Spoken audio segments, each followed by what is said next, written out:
Too many times we stand aside and let the waters slip away until we put off to tomorrow has finally come today.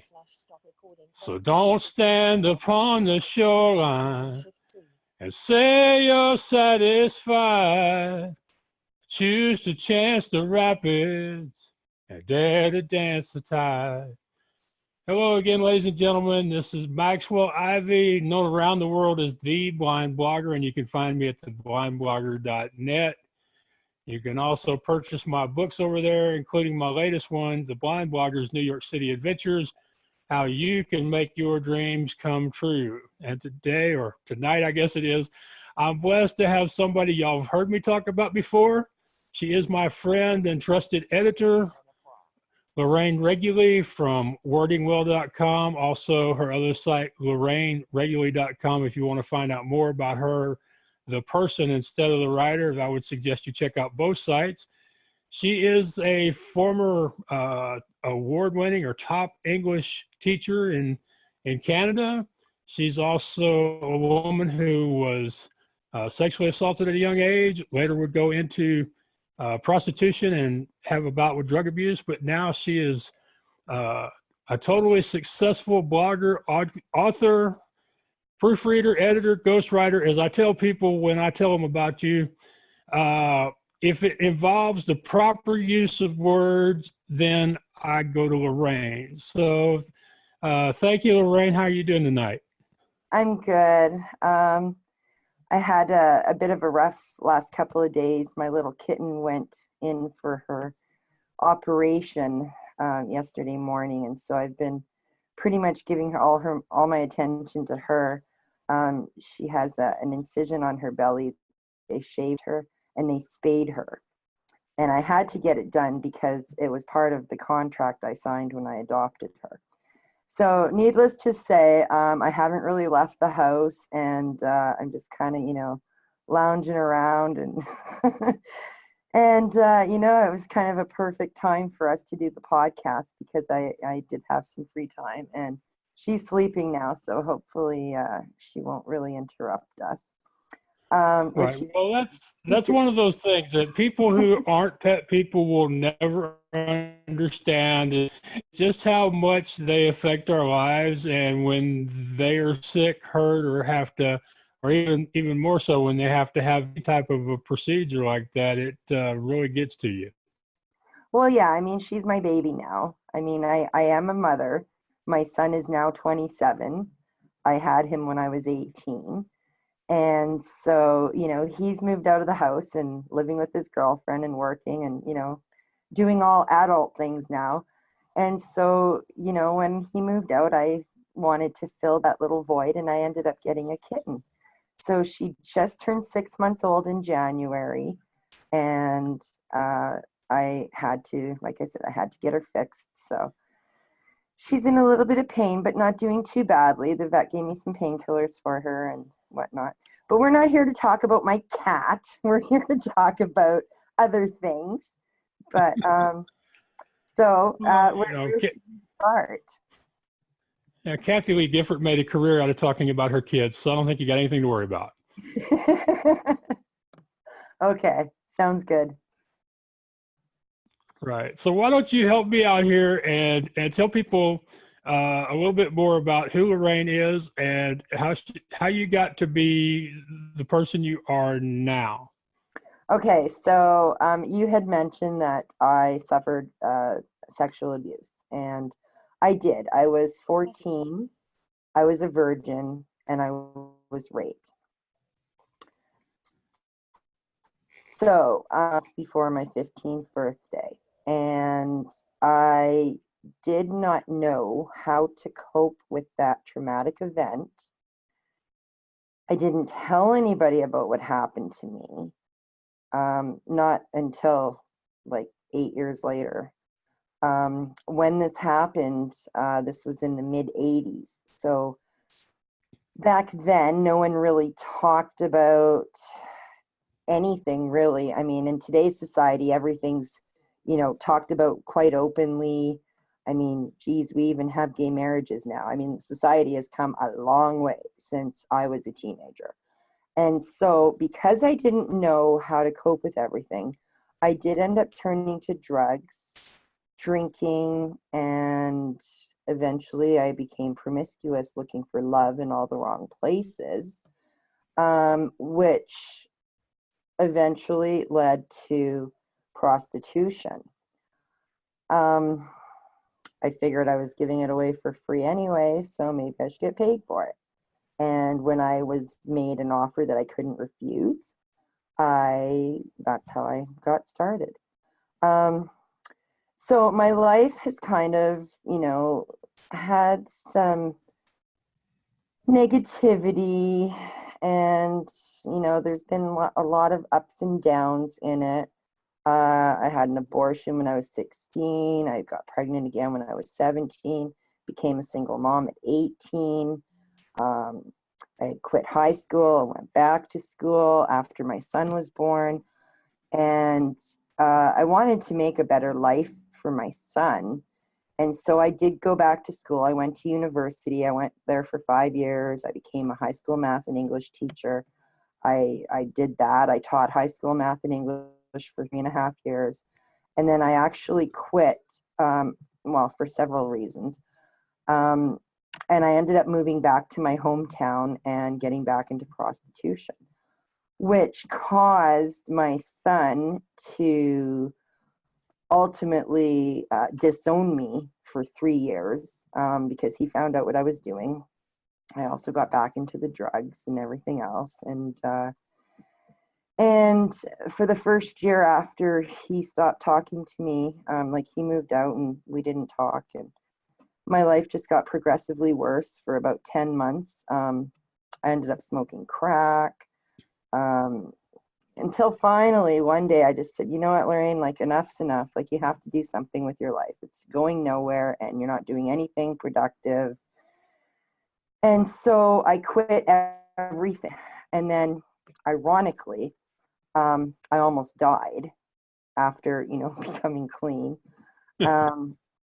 Now, I say this because, I say ironically, because throughout all of these years, throughout all of the bad crap that I was going through, I suffered from suicidal thoughts. And after I was raped, I even tried to kill myself the following year. And so when my son was born and I had these thoughts, I always, just kind of tried to push them aside and think well, you can't kill yourself even though you want to, because then what's your son gonna do? And so my son was the one who kept saving my life time and time again. And when my appendix burst after I got clean, I nearly, literally died. I was in so much pain. I ended up going to the emergency. They did emergency surgery on me and told me the next day that I had such a bad infection and that my appendix burst into so many pieces that they had to, instead of doing the laparoscopy, which is how they normally remove your appendix, they actually had to cut a 7-inch incision in my stomach and go, she said, the doctor, and these are her words, I had to go digging around for all the pieces. Yeah.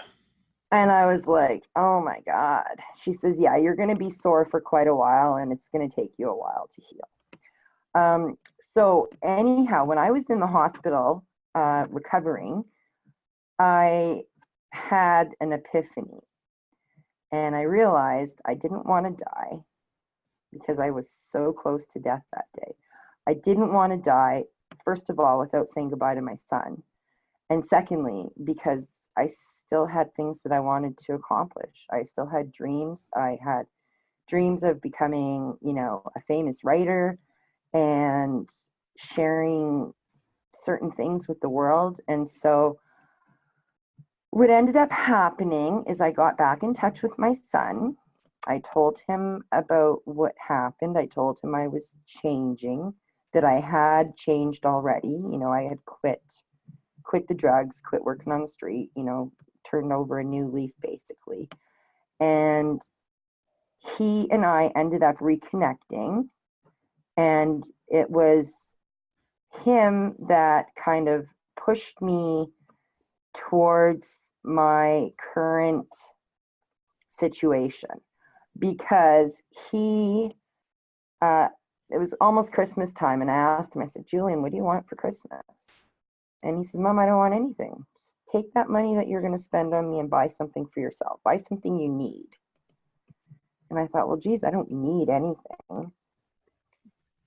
And I thought, well, okay. So I still bought him something for Christmas, but I also bought a book called The 2013 Writer's Market. When I was in university, I wrote a book, and my professor encouraged me to get it published. I actually wrote it as part of a Canadian poetry course that I took, and submitted it instead of doing a final exam. She gave us that option the very first day of class. Either do a 2-week take-home exam, or over the course of the semester, use that time to write a book. So I opted to write the book, and when she told me that I should get it published, because it was the highest in the class, I got 90% on it, I thought, okay, well, how do I do that? And so I started researching, well, how do you become a published author? And this was back in the late 90s, and self-publishing was no longer, like, it was not heard of yet. So traditional publishing, going and finding an agent, a publisher, and everything else, someone to, you know, print your books, distribute your books and everything. So the writer's market is a really good resource for different publishers in Canada, the United States, and even international ones. So I started making a list of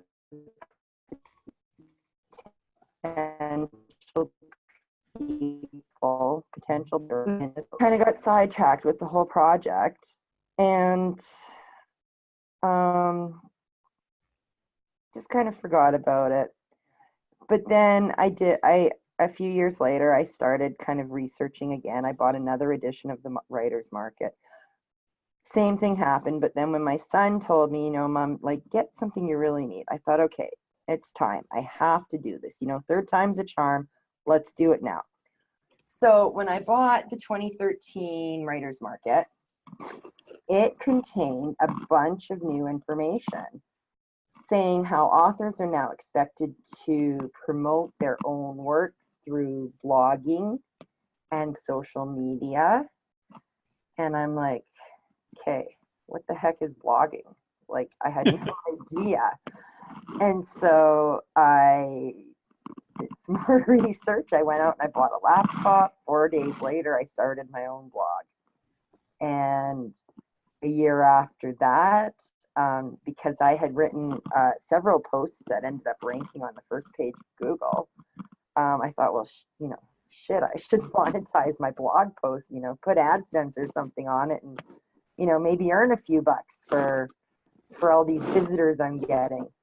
And you can't do that on a free WordPress.com blog. So I moved it to WordPress.org, and I put AdSense on it and started making money that way.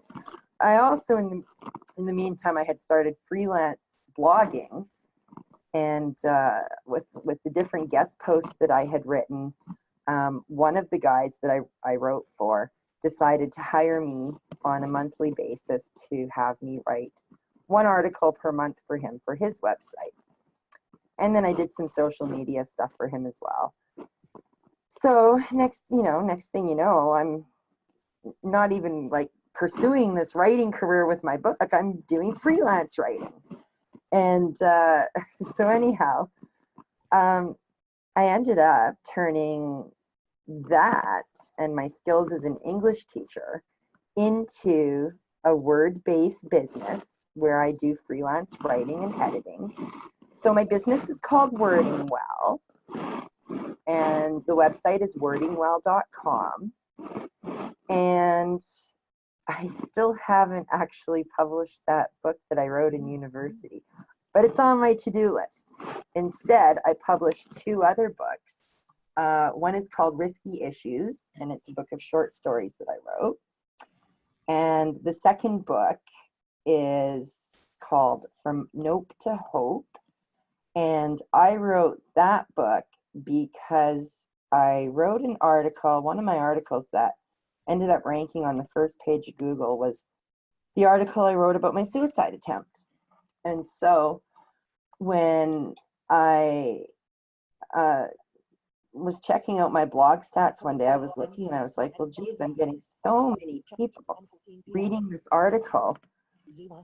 I should write a book that will help them even more. Because over the years, I learned different strategies and techniques to cope with my own suicidal thoughts. And so I decided to package everything all up together and put all of this information in a book. And I also included a few other personal stories in addition to my own story about my own suicidal thought. There's 4 other contributors who shared their stories, and also a story, a true story, from a guy who his sister committed suicide. And I wanted to hear about the after effects, like what the family goes through after a family member commits suicide.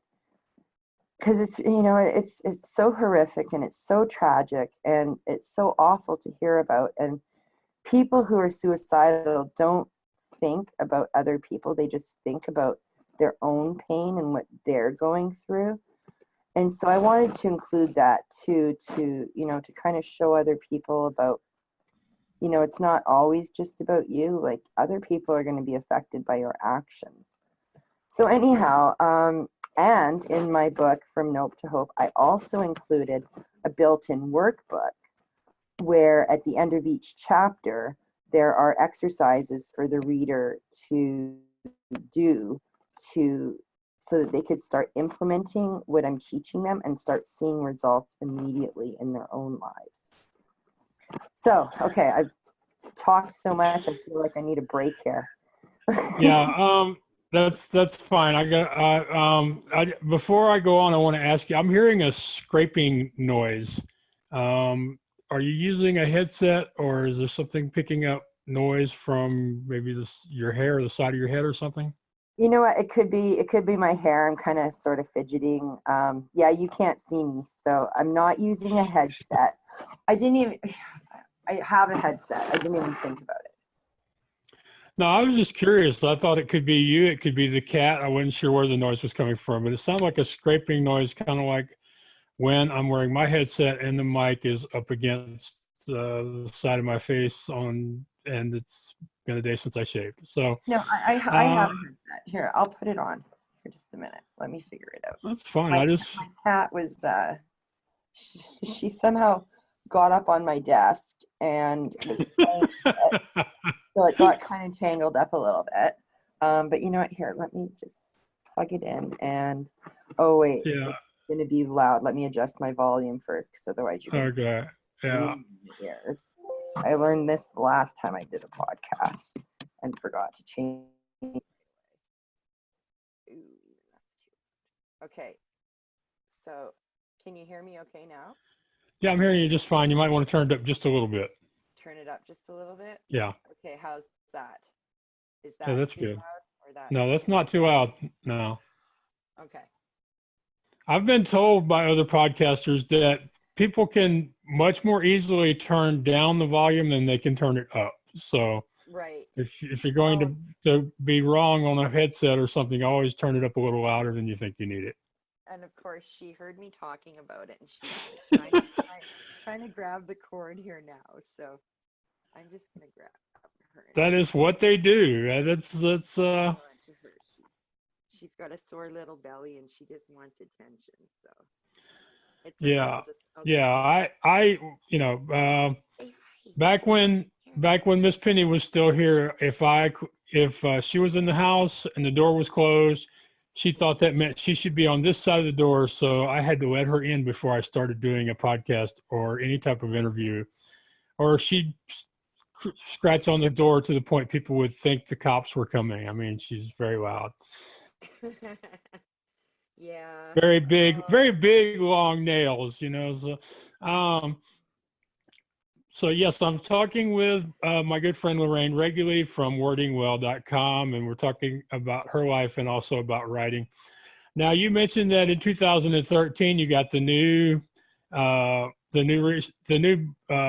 market book for editors and publishers, and it was the first time you had seen them include blogging and self-published authors. Writer's market. Yeah. Yeah, writers market. Excuse me. Yeah, writers market. Okay, so you Writer. have Okay. hello, hello. Are you there? Okay. I'm gonna interrupt you here, Max. All right. You can't hear me? Yeah, I Headset's can hear. working I properly. can hear you. I can hear you So now. I am going to just use my computer like we were. I like the noise your You know, it computer says my makes. internet connection is unstable. Oh, it's annoying to me. I like the noise your computer makes when you plug your headphones in. I think that's a cool noise. I'd like to have that sound effect. That's not, no, that's for when I adjust the volume. If I, see, Yeah, there I it's like at that noise. 70, now it's I 70. like that. That, Yeah, it's a cool sound oh yeah, effect. my cat just loves all these sounds. So this writer's market, right. So I wanted Okay. to mention about self-publishing because I had never heard of self-publishing. I had never heard about blogging. So after I started blogging, okay, so I started, you know, reading all kinds of blogs about blogging so that I could be a better blogger. Yeah. Then I got in touch with some self-published authors and I started learning about self-publishing as well. This woman who basically taught me like what I needed to know about self-publishing. And she's written, oh my goodness, I'll say dozens of books by now because she has dozens of books out there. And she's both a fiction and a nonfiction author, mostly fiction. Anyhow, Melissa was the first person to teach me about self-publishing. And so my first book, Risky Issues, was kind of my test book, my practice book that I just kind of like put together, took some short stories, put it together, formatted it, and you know, hired a cover designer, and then I put it out there to make sure that I had all of the steps, you know, from point A to point B to get it out there is as both an ebook and as a print book. And I was successful. And it was a good thing too, because that was right around the time that you hired me to help you with your first book, leading you out of the darkness into the light. And Right. so, you know, obviously it's good that I knew what I was doing because you know, you wanted to. Sorry, I'm getting restless now. So you definitely did, you know, pick the right person because I did go through all the steps properly. I went through all of your steps properly for your book, and you know, your first book turned out great. Which caused your second book to turn out great and your most recent book to turn out great. So, and also my second book, you know. So yeah, I mean, it's been a nice journey that I've been on. You've been a great client and a great friend throughout the whole process. I admire the hell out of you, Max, you know. And I still remember back to when I first met you, when I wrote that guest post for Ashley Fox for Mad Lemmings, and you left me a blog comment, and you mentioned that you were a blind blogger, and I was just stunned that you were blind and everything. And I mean, geez, that's, you know, that interview that we did, I mean, I'm so grateful that we got to do that. I mean, you and I had gone through so much together, not just with your books, but with, you know, with everything, with our friendship. And I've been able to watch you grow over the last few years, you know, become a coach in addition to, you know, having your businesses, doing the being an amusement equipment broker and, becoming an author. But now you're a life coach. Now you're doing media, publicity stuff. You're progressing as an author, doing book signings. I mean, you have done a hell of a lot more than I have, and you're blind and I can see. And that's why, I absolutely love the title of your podcast called What's Your Excuse? Because I don't even know what my excuse is, honestly. Like, Yeah, but you've done you've overcome so much in your life. Some of it was, and a lot of it was caused back in those early years when things like that can basically. There are people who never recover from events like that early in their life. But you've done a couple of things that I haven't done yet that I'm very envious of. One is you've been recognized in the street because people have seen you giving talks at the library and wherever else it is you've been giving talks. Tell people about these talks you've been giving, what you talk about, where you've been, and what did it feel like having somebody recognize you on the city bus? I want to know about that. Yeah, so there was a couple of times I've been recognized. One was, what do you remember about the city bus incident? I don't remember a whole lot about it. So if it's a good story, go ahead. Plus, a whole lot about the people watching haven't heard this story at all. So go ahead and tell it. You know what? I honestly, I got such a bad memory that I just remember because I don't have a car. So I take the city bus if I need to travel somewhere, unless I, take a cab or get a ride with somebody. I was on the bus one day and I don't know if it was, I know what it was, what happened. Okay, so I was at the library giving a talk about my book, and I was joined with another local author that day. And so there was the two of us, and our picture ended up being in the paper. So someone that was actually at the library that day recognized me from being there. She's like, "Oh, you were at the library just like last week." And I said, "Yeah." And so we started talking, and it was just kind of cool that I was recognized there. And then also I was in Kentucky Fried Chicken one day, picking up dinner for my parents and myself. I was standing in line, and the guy next to me says, "Is your name Lorraine?" And I said, "Yeah." He said, we I don't know if you remember me. We used to go to grade school together. And so he told me his name, and I'm like, "Yeah, I remember you." He says, "Yeah, I saw your picture in the paper." And I was like, "Oh yeah, cool, right on." So that's why I was telling you earlier about how you should, for your upcoming book signing at the end of March, take out an ad with your picture in it of you holding your book and put it in the paper, because that is how, I got recognized twice so far, which is really funny because, I hardly ever go out anywhere. Like, honestly, unless it's to my parents' house or going grocery shopping, I very rarely go out. Like, my life is, I'm a freelancer who works from home. I love it at home now because, like, especially where I live, it's winter, like most of the year, at least half of the year. So, in the wintertime, I usually don't go out a lot. But anyhow, this was last summer that this happened, because the book event at the library was in June, and so this happened like in July, and then just in the fall that I met the guy at KFC. So yeah, it was kind of fun. And what kind of event was it at the library, and how did you end up being part of that? Okay, so it was a Thunder Bay Pride event. Each year in my city, I guess there's I don't know if it's an organized, I don't know if they're called Thunder Bay Pride, but they have a Facebook page, so I'm pretty sure that's the exact name of it, Thunder Bay Pride. It's an organization for all different kinds of people, whether you're, I don't think you have to be bisexual or gay or transgender or questioning or whatever all these letters are. There's like 6 or 7 letters now. I think it's like LGBTQ and Q. Yeah, something. I think you got them Yeah, all. there's like a whole bunch. And I mean, me being a wordsmith, I should know this, but you know what?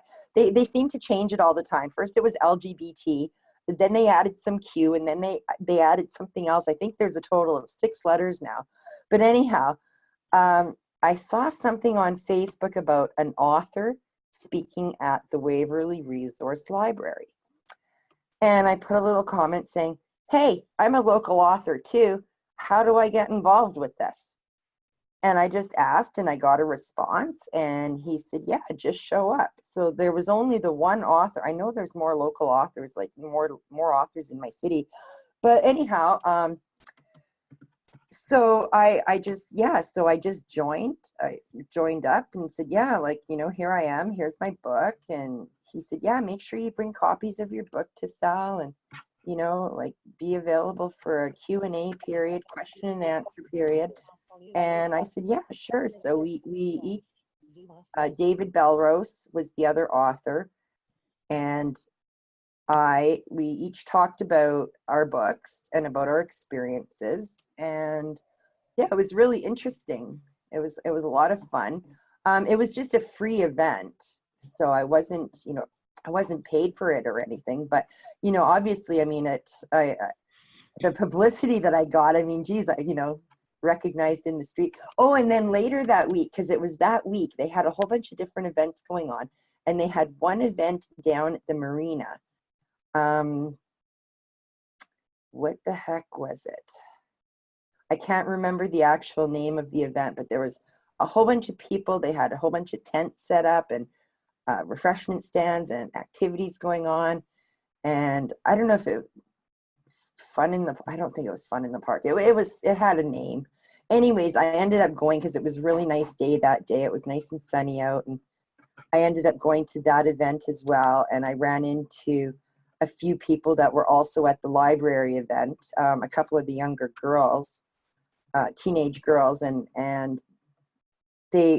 one of them said, hey, I saw you at the event last week at the library. And I was like, yeah. And she says, yeah, I was telling my friends about you. And so we ended up chatting, and yeah, so it was pretty cool.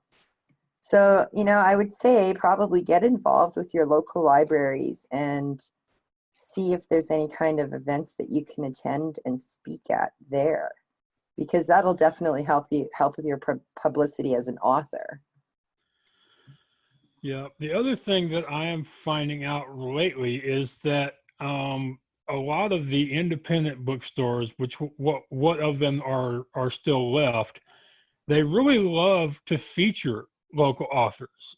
But, you know, it's just a case of not many authors are confident enough in their work or their name recognition to call them up or email them and say, hey, we need to do something together. So I applaud you for seeing that thing and putting your name out there, and then, you know, really taking advantage of the appearance that you did get, and, you know, giving your talk at the one event, and now you're famous, or at least in Thunder Bay. I mean, Well, that's how it starts. You know, you become famous in Thunder Bay. Next thing you know, they're stopping you on the streets in Toronto. I mean, well, you know, it depends on what you do as well, because like the other author that I was at that event with, David Belrose, he told me that his book is available in about, I don't know, at least like, I don't know, 6, 7, 8, 9, maybe not 10 different places in Thunder Bay where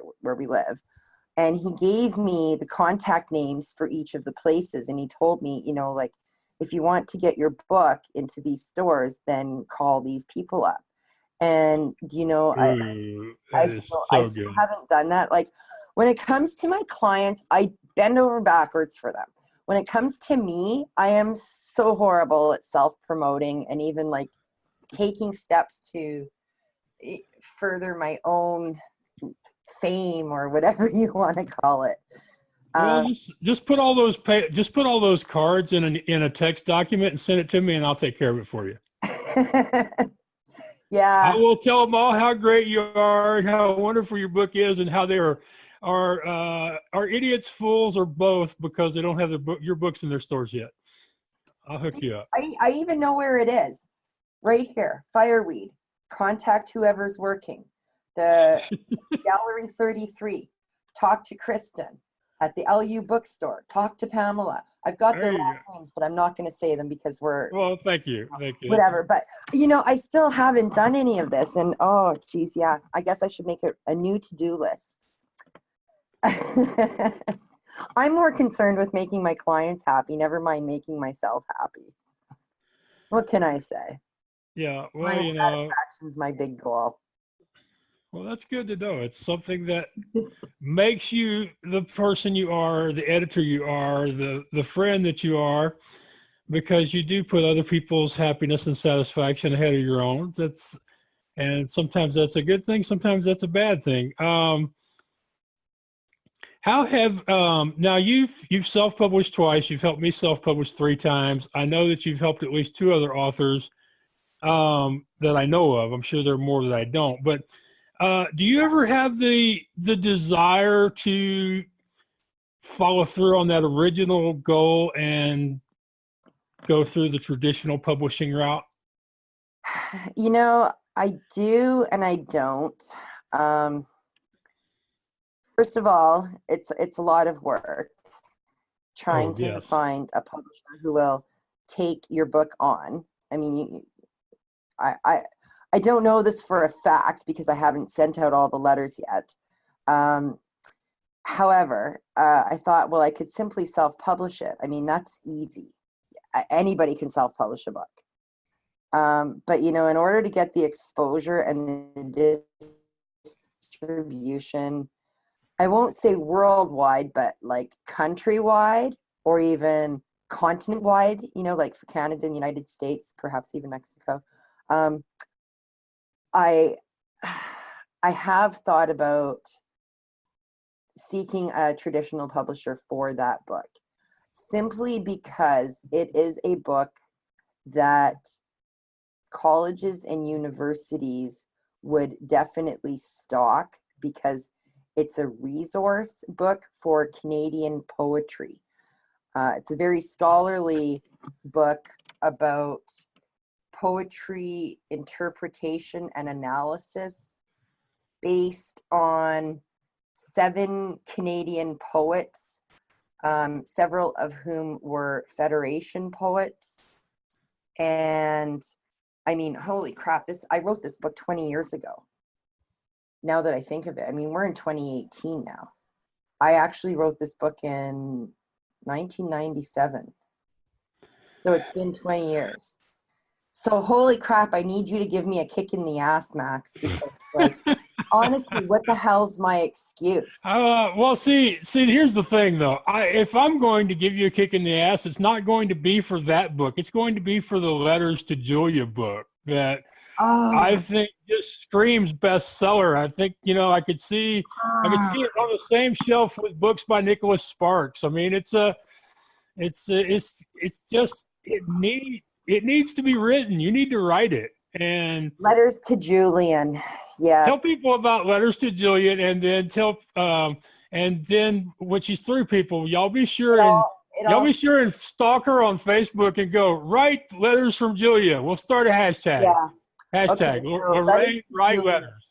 Started when Julian was a baby, and he was just a brand new newborn baby, and I wrote him a letter intending on giving it to him when he was going to move out of the house. And it was a piece of advice. And I actually published that letter, or one of them, I don't know. I published one of them on my website. It's called A Letter to My Son.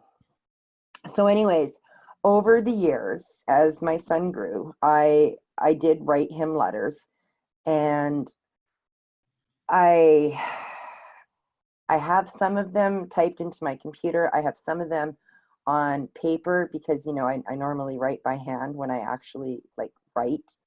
And also back then I didn't have a computer. So I have a lot of things handwritten that I still have not entered into my computer and still have not put together. So that's that's one of the things that I have to add to my to-do list. It's on my to-do list. It's just I haven't gotten that far yet. But yeah, so Letters to Julian is it's really private and personal, but yet at the same time, some of the things that I've shared with him, like there was this one, I've given him a few of these already. And I actually asked if I could publish them on my website, the ones that I've given him. And he said, yeah, sure, go ahead. And I thought that was really cool because he's, you know, even though it's about him, it's also about me and my relationship with him and the advice that I'm giving him and, you know, how, like being, you know, being a mom or being, you know, even a dad or whatever. Because in his case, I mean, I'm both. I'm his mom and his dad because I raised him myself. So, yeah, so that's one book that is kind of, I guess, in the works, although I haven't been working on it for quite some time. So thank you for reminding me to start doing that again. I could be totally wrong. I've been wrong a lot in the last few years, but I just have a feeling that when that book is meant to be finished, because maybe it isn't meant to be finished yet, but when that book is meant to be finished, that you might want to ask your son how he feels about being on Good Morning America or Ellen, because I'm telling you, this is the kind of book that is just going to reach into people's hearts and grab hold of them and not let go. And they're going to want more of you and Julian. And you really do need to write this book. Well, you know, I don't think he would mind being on TV or anything like that because he is very, very photogenic. He's half Spanish and he's half me. So he's tall, dark, and handsome. He Lord. looks like a model. And you know what? Had we had the connections over the years for him to get into modeling, like even my dad the other day commented and said, you know what, if we lived in California, like Julian would be on the cover of, you know, all these like fashion magazines because he is that good looking, charismatic.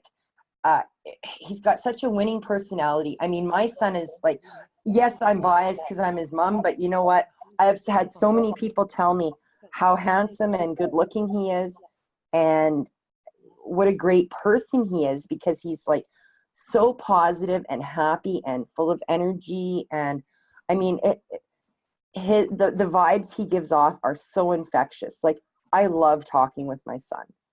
I miss him so much when I'm not talking to him. It was funny because like about, when was it, last week or the week before? Must have been, it was last week.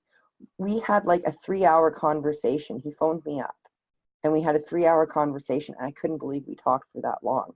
And I said to him, I said, you know, Julian, like I really miss talking to you. Like, and we had talked like 5 times that week, but I said, I really miss some were only like 5-minute conversations, 7 minutes or whatever. I said, you know, I really miss sitting down and talking with you because after I talk with you, like I feel so positive and energized and it just makes me feel so good.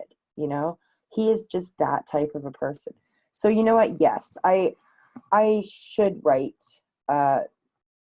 enter the letters that I have into my computer and write a few more because I have so much to say to that guy. I mean, he's just awesome. Yeah, your dad doesn't realize that what movies and TV shows aren't filmed in Australia or New Zealand are filmed in Toronto or Vancouver. So Right. there's a lot of call for handsome young men in Canada in the movie and Yeah. television industry. Yes, they do that to escape the U.S. tax laws. You know that, right? I mean, Well, you I know that Toronto has quite a few studios and things like that down there because was it last year? Yeah, last year I made a video. I was going to apply. I sent in an application for some commercial. They actually headhunted me. They sent me an email saying, "Hey Lorraine, like I was looking on I actually read your, you know, a letter to my son on your website, and we're looking for people to, I don't know, this one client of theirs wanted to connect two people who had lost touch back together.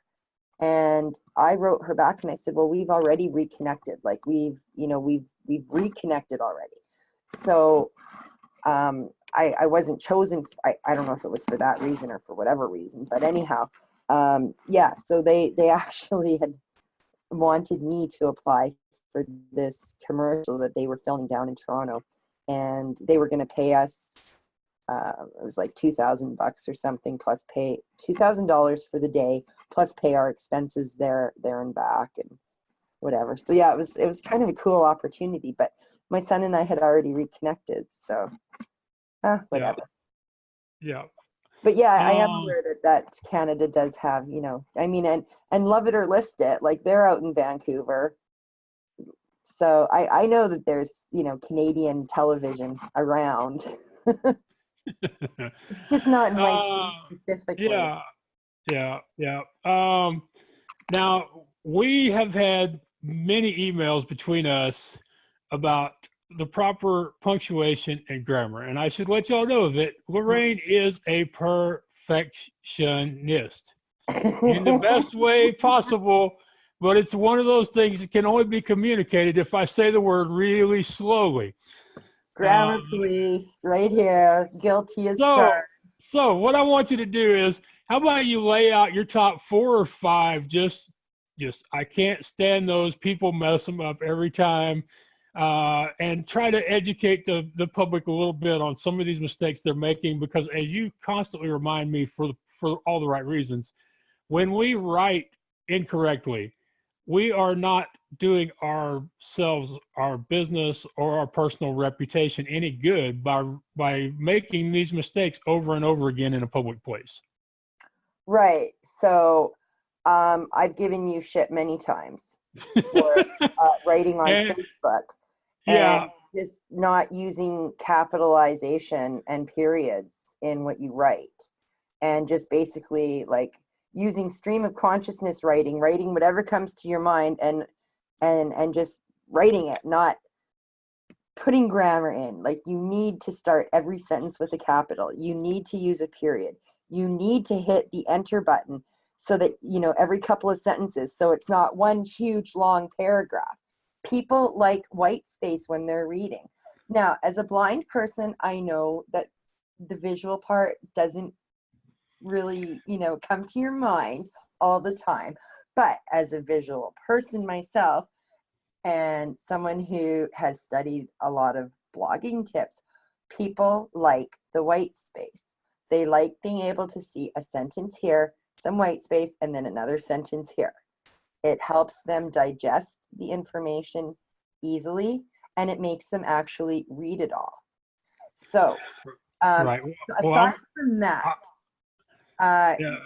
like you were saying, when you're, especially if you're a writer, and you want to be taken seriously as a writer, you have to show people you know how to write. And that means anytime you send an email, a text, a Facebook post, a tweet, whatever it happens to be that you're writing, make sure that you're using proper English, proper grammar, and proper spelling. Now, I know in the English language, there's, it's really hard. It's hard to get, sore and sore comes to mind. S-O-R-E. I have a sore on my belly. Well, actually, my cat does. And soar, S-O-A-R, like a bird soaring in the sky. Those are called homonyms, words that sound the same but are spelled differently and have different meanings. So there's a lot of homonyms in the English language. There's like between 90 and 100. And so that's one of the things that it's sometimes not always, easy to get right. But it's one thing that you should try and at least improve yourself. Another thing, another homonym is sort of a homonym. It's a homonym and a slash contraction of a word. Your and you are, your. So you are is shortened to U apostrophe R-E, which is pronounced your. which is different from the your that's spelled Y-O-U-R. That's only one word. Y-O-U-R is like indicates ownership. Like your shirt is blue. Your headset is white and black. You know, something that you own, or, you know, your cat, your TV, your whatever. So that's the Y-O-U-R, your. The Y-O-U apostrophe R-E is you-are. Like, Max, you're such a great guy. You are such a great guy. You have to think in your mind what you're trying to say. You're an inspiration. You are an inspiration. Yes, you are. So you have to think, you know, like this is the biggest mistake that people make. And the thing is when you're typing, sometimes because in your head, you know what you want to say, your fingers know what you want to say, but they do something completely different. So sometimes it's easy, and especially if you're on a phone, it's sometimes easy to, you know, to forget, like, oh, apostrophe R-E, that's what I really meant to say. I mean, many times on Facebook, I will correct people and say, you know, like I said, I'm the grammar police. I'll say, oh, you made a mistake. And they're like, oh, it's just Facebook. It's just a casual place. But yes, it's casual. But you know what? If you want to be taken seriously as a writer or a blogger, or, you know, just as an expert in whatever you're an expert in, like, show that you have knowledge, and like basic knowledge. Like you are is you are. Your is you are. You know, like, don't use the your and the your incorrectly. It's just, oh, that's one of my biggest pet peeves. So anyways, okay. So what else do you want to know? I just want to mention a couple things here. One, to show my age, I would do much better with white space if the computer had that little bell on it like my typewriter used to. Oh, And it would yeah. remind me when I get to the end of the page that it's time to press return. I think that would really be helpful. But and once upon a time, word processing software had what was called word wrap, where it would actually send the text back to the left side of the screen when you got to a certain space on the right side. And I don't know where that's gone, but that used to be, that was probably a lifesaver for me for many years, that in a text editor, you would have that word wrap and it would automatically do that for you. So, but the other one that I really was surprised to find out I was doing, and I didn't really, this was one of the few that you pointed out to me that I didn't really realize until you did, and that is the improper use of its and its, the possessive versus the Yeah, that's contraction. the same thing. It's it is its, IT apostrophe S. It is. Like, it's great that you had me on your podcast today. It is great that you had me on your podcast today. But it's also include it's as ITS, one word. It shows ownership as well. So the computer, if I'm talking about its screen is, you know, brand new. Its keyboard is, you know, clearly big enough for me to type on. So it's shows ownership as well. Whereas it is, it's an old computer. It is an old computer. Okay, so that's another homonym, but it's also the contraction as well. One of them's a contraction, which means you take two words and make them into one using the apostrophe. Right. Well, I've had a lot of fun talking with you, Lorraine. Why don't you remind people of your website and your social media connections, and if there's anything you've got coming up in the next few months that you want to tell people about, go ahead and do that. Okay, so Lorraine Reguly is my name. I'm the only Lorraine Reguly in the world. So if you happen to see something bad posted about me and you don't think it's really about me, you can just like call me and say, hey, is this about you? Because, you know, somebody, seriously, somebody was trying to, I don't know if they're trying to impersonate me or make a bad name out of my name or something, but they created some kind of Tumblr blog and using my name, and it wasn't me. And I've asked Tumblr like repeatedly to remove it. I've yet to hear an answer. Anyways, yeah, so Lorraine Reguly. No one ever gets the pronunciation of my name right, but it's Reguly, Reguly.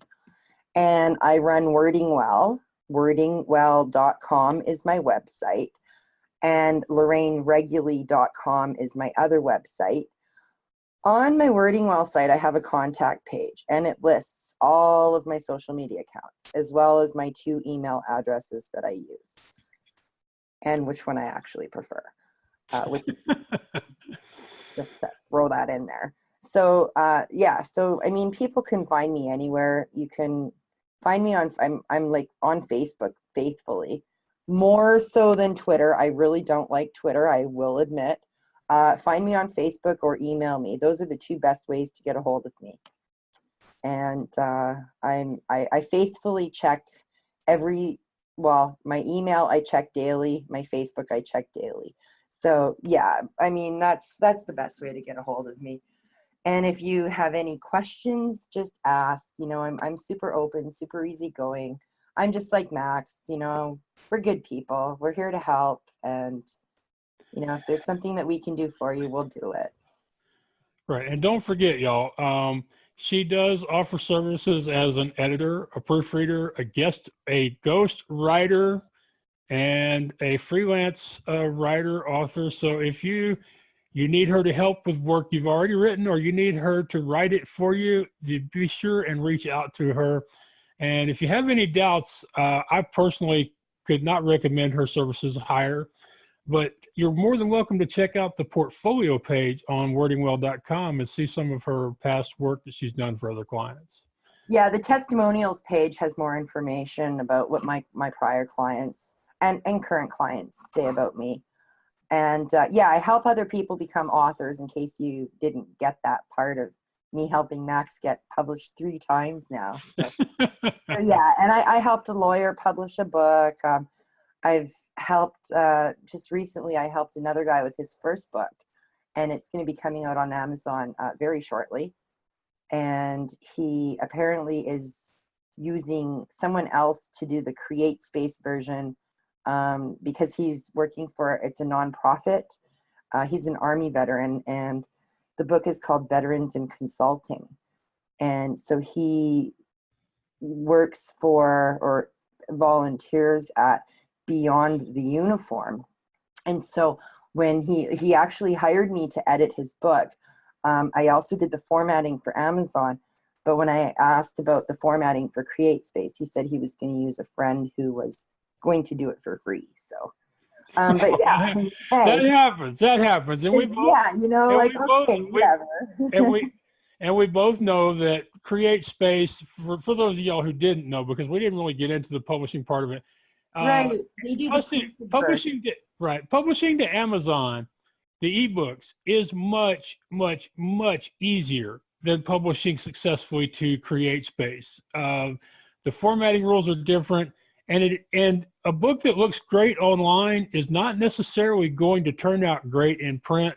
So knowing you as well as I do, I won't be a bit surprised if a month or 3 from now, he comes back to you after seeing his print book and goes, okay, help me out, please. Apparently his friend has worked with Create Space before, so.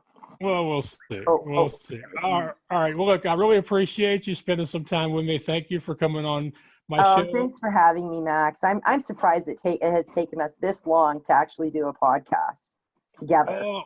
Yeah, well, it just hasn't ever been right for both of us at the same time before. So that's true. That's true. So now, just so I remember to do this, I'm trying to get in the habit of doing this. Y'all just remember out there that if I can do this, and if Lorraine can do this, then what is your excuse? I'm going to have to coach up my guests. Let's try that one more time. Can you say it with me, please? If Lorraine can do this, if I can do this, then what is your excuse? Are you not hearing me? Yeah, I'm hearing you. I just don't if I can do this and you can do this, then what's your excuse? Hey, That'll work. System dialog. Okay, once again, another great conversation, this time with a personal friend, somebody I trust about as much as I trust anybody, my editor for all three books, and also somebody who once helped me solve a major problem with the way images displayed on my website at the Midway Marketplace. When I would write a blog post, the pictures were ending up off to the side or covering up text, and she helped me figure out what was wrong with my software so we could solve that problem. But she's a really nice lady, very talented, has overcome a lot in her life. Like a lot of us, she, you could tell at the end there, she doesn't think she's doing enough or as much as she could be. She thinks there are things she's letting slide, you know, things that she needs to be doing more urgently or more consistently, but we all have those issues. And I hope that I did my best to help remind her and to remind you that most of us know what we need to be doing. Most of us know the projects that feel good in our heart, that we have passion and love and joy for. Those projects that we're thinking about, maybe even working about when we're supposed to be doing something else. And I really do hope that Lorraine writes this book, Letters to Julia. I just have a feeling about it. And if there's something in your lives, something that you've been putting off, something you've been saying, it's too hard, it's not its time yet, I'm not sure I can do it justice.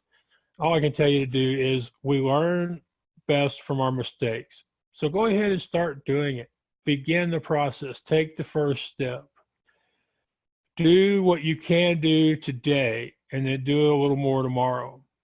Or eliminate those things from your life that are holding you back, or at least cut back on them, cut down on them. I'm not perfect. There are lots of things in my life that I feel like I could be doing better, more consistent with my blog posts, email newsletter, and even some days sending out those pitch emails. Some days I'm really good at it. Some days it's like, I don't feel it. And I need to get better at doing it anyway, or finding a way to make it fun, because it's a lot of how I promote myself as far as getting on podcasts, radio shows. And as Lorraine said, hopefully very soon I'm going to announce my first book signing here in the Houston area. And that all comes from sending out those emails and saying, hey, pick me. So find somebody today and tell them, hey, pick me.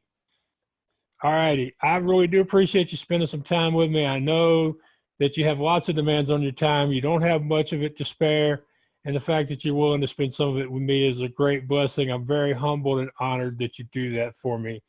And I'm really hoping this becomes a regular part where you look forward to Thursday, or maybe you look forward to Friday or Saturday, because I know there's a lot of good TV on Thursday. But, you know, at some point in the week, you're going, Max is going to have a new episode, and he's going to have somebody who's going to remind us. If they can do it, then what is my excuse? So until next time, thank you. God bless you, and take care out there. And there's bound to be rough waters, and I know I'll take some falls. But with the good Lord as my captain, I can make it through them all. I will sail my vessel until the river runs dry. Like a bird upon the wind, these waters are my sky. I'll never reach my destination if I never try. So I will sail my vessel until the river runs dry, till the river runs dry.